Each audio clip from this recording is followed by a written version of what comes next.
This is the Sleep Historian. Each night we explore the echoes of the past, stories told slowly to calm the mind and ease you towards sleep. If you enjoy these quiet journeys through time, please like and subscribe, and let the next story begin.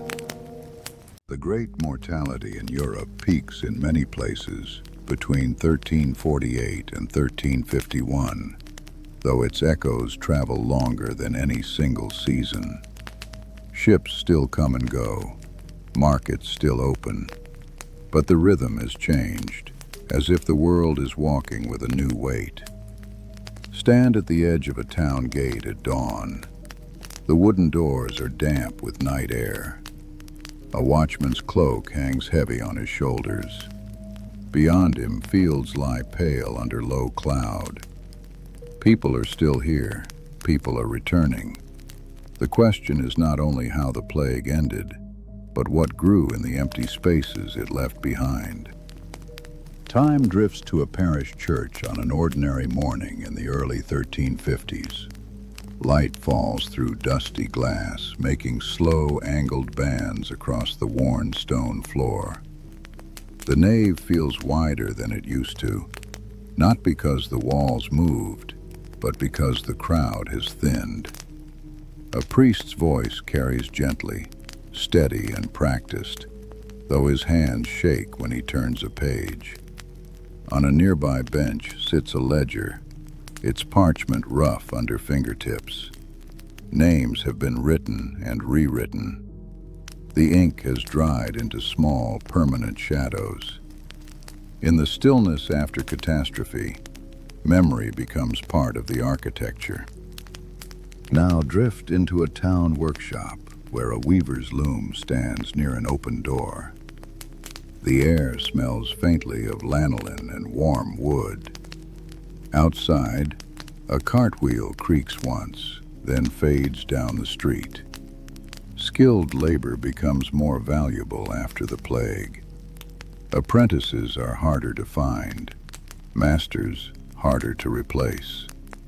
A gild mark is pressed into wax with careful pressure, and the craftsman's fingers linger on the seal a moment longer than necessary. In some places, rules tighten to control wages and movement. In others, new people enter trades that once felt closed. The social fabric stretches, then slowly rewoven. The camera lifts to a wider view. Europe's towns, ports, and river crossings, each adjusting at its own pace. The plague has not vanished forever. It will return in waves across centuries. But the first shock has passed, leaving a strange openness behind it. On a bridge, a traveler pauses to adjust a strap on a bundle. He looks toward a city skyline where scaffolding rises around a church tower.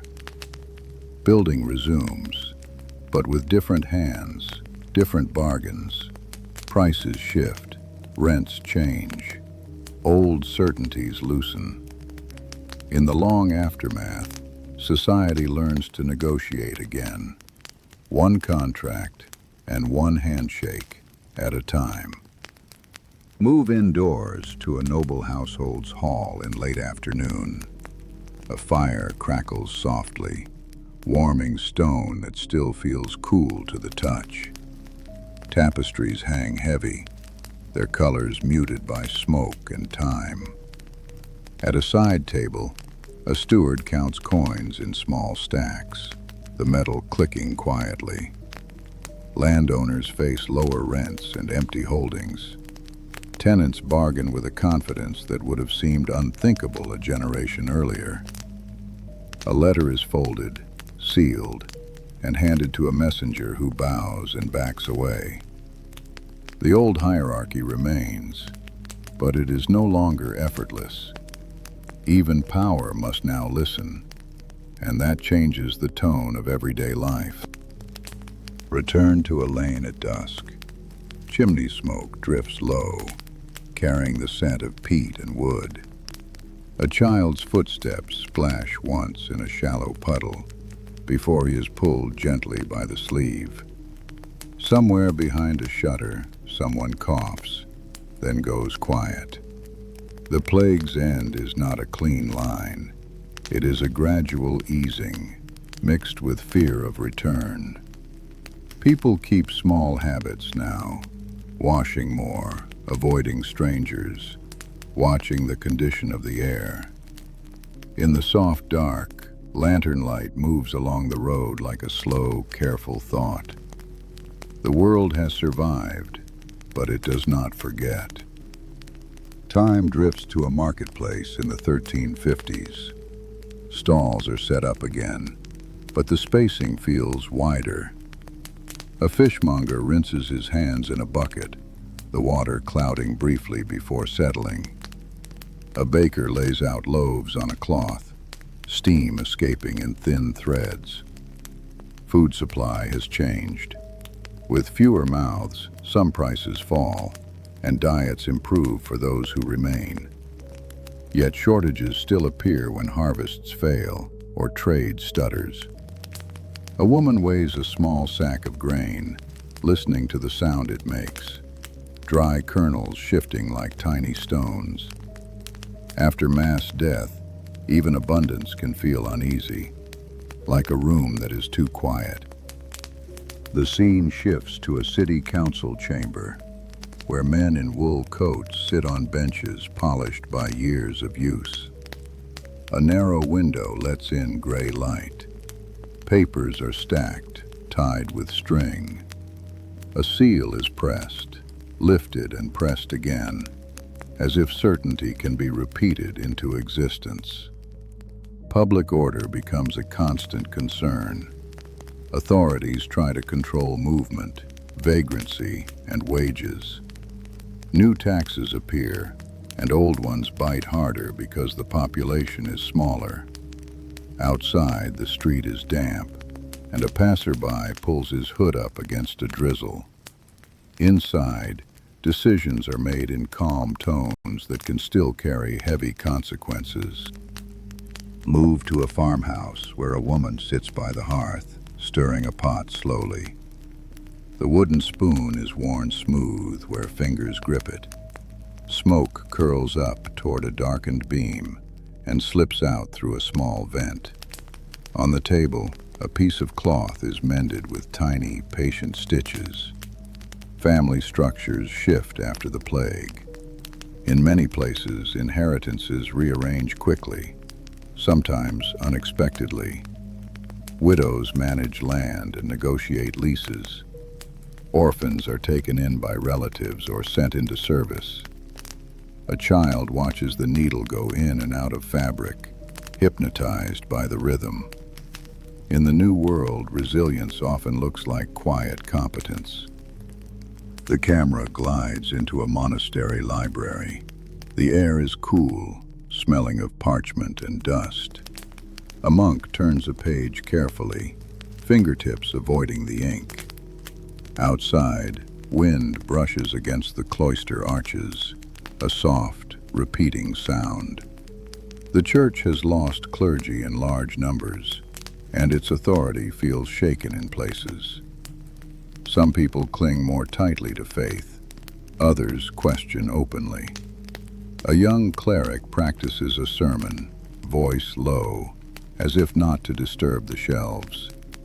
Meanwhile, new devotional movements spread, and criticism grows. After the Black Death, spiritual life becomes more personal, and sometimes more tense, as people search for meaning that still fits. Time shifts to an artist's workshop. A panel painting leans against the wall, its surface chalky and pale before color is added. A small bowl of pigment sits like a quiet jewel, deep blue ground from expensive stone, red from earth and insects. Art changes in the wake of plague. Themes of death and judgment appear more often, but so do themes of tenderness. Saints as protectors, Mary as comfort, scenes of ordinary life held gently. A brush tip touches the panel, leaving a thin, controlled line. The painter exhales slowly, steadying his hand.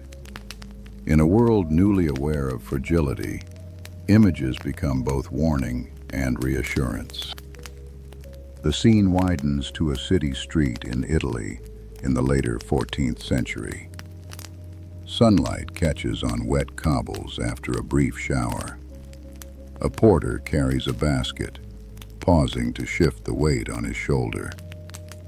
On a wall, a notice is posted with a small nail, fluttering slightly. Communities begin to formalize public health responses. In 1377, the city of Ragusa, Dubrovnik, establishes a form of quarantine, isolating arrivals for a set period. Later, Venice develops dedicated isolation spaces, the first lazarettos, including one established in 1423. These measures are imperfect, but they represent a new idea, that policy can shape survival. Drift to a harbor at sunrise. The water is flat, reflecting the pale edge of the sky. A ship sits at anchor, sails furled, ropes creaking softly against the mast. On the quay, officials speak with the captain, their voices calm but firm. Paperwork becomes part of health. Lists of passengers, origins of cargo, letters of permission. A seal is pressed into wax, and the wax cools as the breeze moves through it. People begin to connect disease with movement, with trade routes, with crowded rooms. The sea still brings wealth, but it also brings risk. After the plague, the world learns to watch its borders with new patience. Return to the countryside, where abandoned plots lie overgrown. Tall weeds sway in the wind like slow water. A stone wall has collapsed in one corner, and sheep step over it without noticing. In the distance, a church tower rises above trees, steady and unchanged. Land use transforms.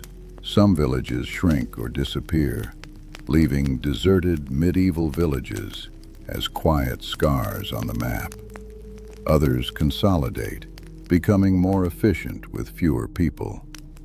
A farmer kneels and runs a hand through the soil, feeling its dampness.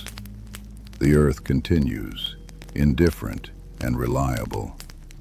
After the Black Death, survival is partly about remembering that the land will still answer, if approached with care. Time drifts toward the English countryside in the 1370s.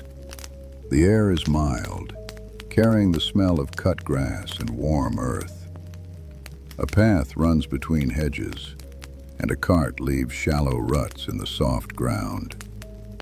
A new generation has grown up after the first great wave. They have heard stories, like distant thunder remembered, but they also live inside its consequences.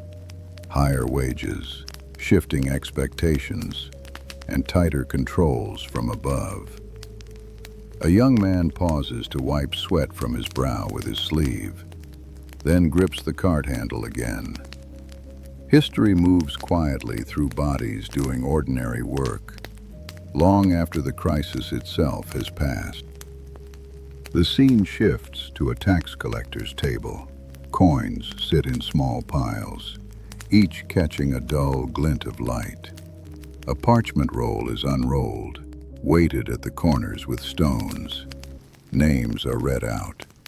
A nervous cough is swallowed, then replaced by silence. In England, repeated poll taxes in 1377, 1379, and 1381 place pressure on households already strained by change. The room smells of damp wool and ink. A clerk's quill scratches steadily, indifferent to discomfort. Outside, people gather in small groups, speaking quietly but with sharpened edges. The tension is not loud yet. It is a low, persistent hum, like wind before a storm. Time moves into June, 1381. You stand on a road where dust rises under many feet. The day is warm, and the crowd's movement makes a soft, continuous shuffle. Banners are simple. Tools are carried more than weapons. Faces look tired rather than fierce. The peasants' revolt is not a single moment, but a chain of moments. Anger at taxes, frustration at labor laws, resentment at corruption.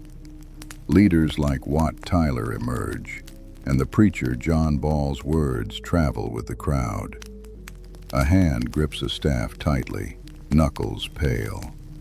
Even in upheaval, the human scale remains, breathing, walking, deciding, following.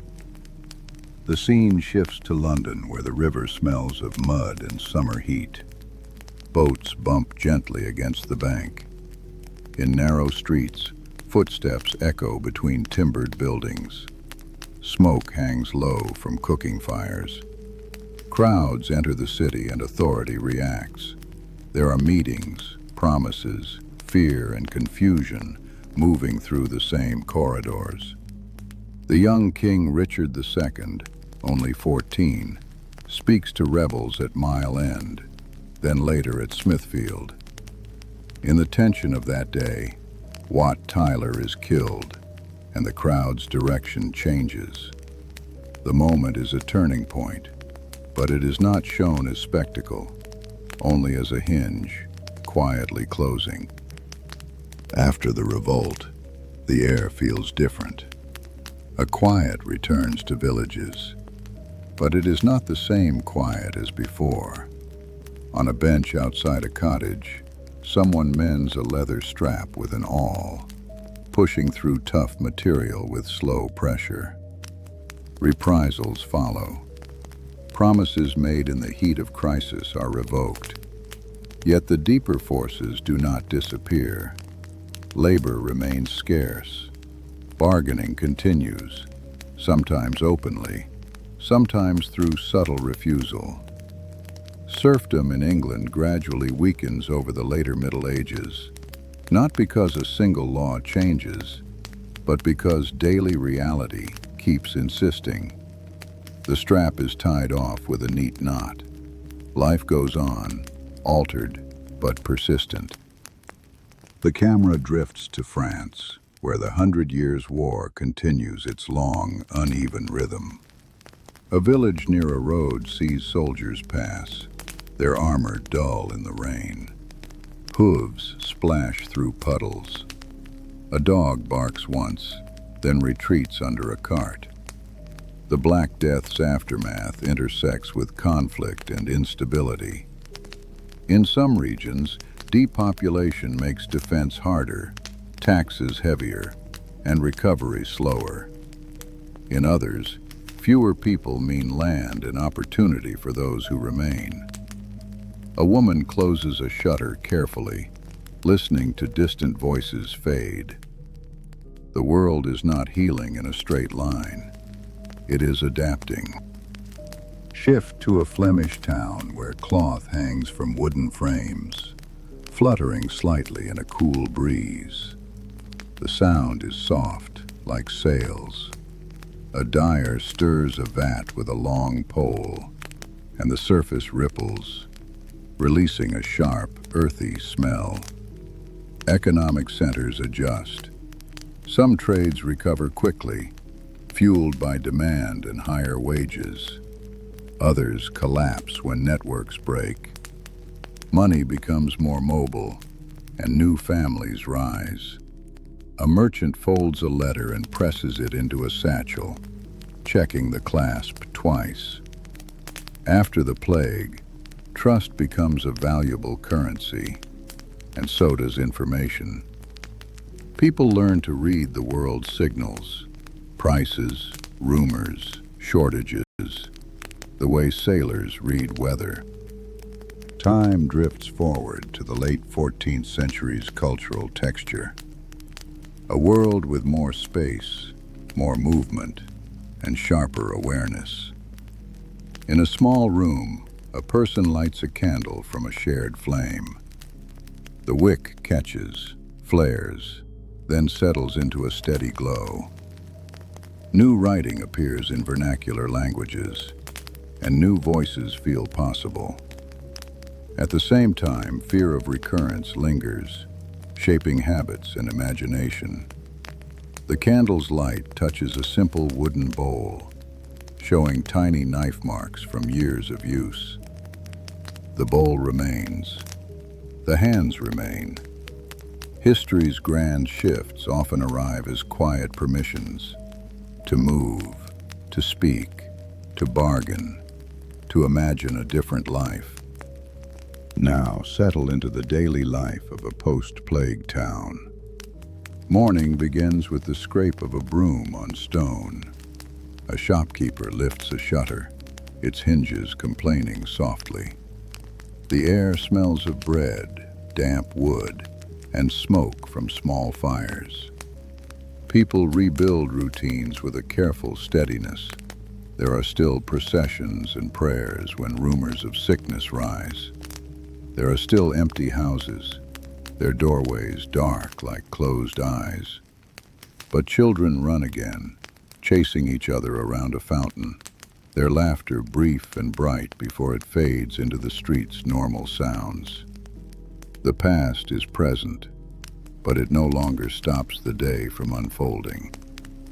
Move to a hospital ward, not modern but medieval, a long hall with narrow beds. Light enters through high windows, pale and cool.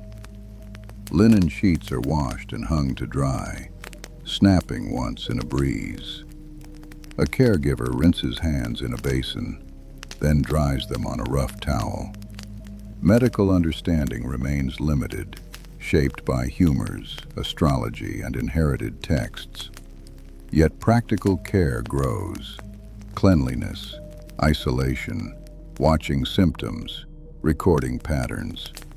A physician's bag rests on a bench, leather stiff, clasp worn. The tools are simple. The intention is constant. After repeated plague waves, communities become more organized in responding, even without knowing the true cause.